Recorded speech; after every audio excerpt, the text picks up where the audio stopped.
Hello friends, ಮಂದಿಗೆ ಏನು ಪಸಂದ್ ಐತಿ ಏನು ಪಸಂದಿಲ್ಲ ಅನ್ನೋದ್ರ ಬಗ್ಗೆ ಮಾತಾಡೋಣ ಇವತ್ತು. ಬರ್ರಿ ನೋಡ್ರಿ, 4 ಮಾತು ಚಲೋದು ಹೇಳಕತ್ತಿದ್ರಿ ಅಂತಂದ್ರೆ ಅದು ಕೇಳಂಗಿಲ್ರಿ.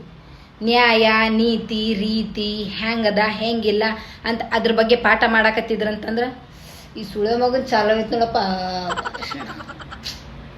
ಫಾಲ್ತು ಭಾಷಣ ಅಂತ ಹೇಳಿ ಗೀಸಿಂದ ಸಾಕು ಮಾಡ್ಕೊಂತಾರ. ಅದು ಕೇಳಂಗಿಲ್ರಿ. ಯಾಕೆ ಗೊತ್ತೇನ್ರಿ? ಅವ್ರಿಗೆ ಇಂಥವೆಲ್ಲ ಪಸಂದ್ ಇಲ್ರಿ, ಅದಕ್ಕೆ ಅವ್ರಿಗೆ ಕೇಳಂಗಿಲ್ರಿ. ಅವ್ರಿಗೆ ಏನ್ ಪಸಂದ್ ಇರ್ತದ ಗೊತ್ತದೇನ್ರಿ? ಎಲ್ಲಾರು ಒಂದು JCB ನಿಂತು ಹಿಂಗೆ ತೆಗೆದು ತೋಡ್ತಿರ್ತದ್ರಿ, ಅದು ಹಿಂಗೆ ನಿಂತು ನೋಡಕ್ ಪಸಂದ್ ರೀ ಹಿಂಗಂತೇಳಿ. ಓಣೆಗೆ ಯಾರನ್ನ ಚಾಡ ಚುಗಲಿ ಮಾತಾಡ್ತಿರ್ತಾರೆ, ಲಗವ್ ಭುಜವ್ ಮಾತಾಡ್ತಿರ್ತಾರೆ. ಅವ್ರ ಬಗ್ಲಿಗೆ ಕುಂತಿಸಿನ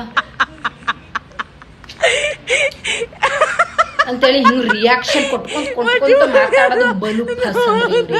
ಇಂಥ ಪಸಂದ್ರಿ ಮಂದಿಗೆ. ಇದು ಮಾಡಿ ಉಣೋದು ಜೀವನ ಅಂದ್ರೆ ಮೇನ್ ಜೀವನ ಒಳಗೆ.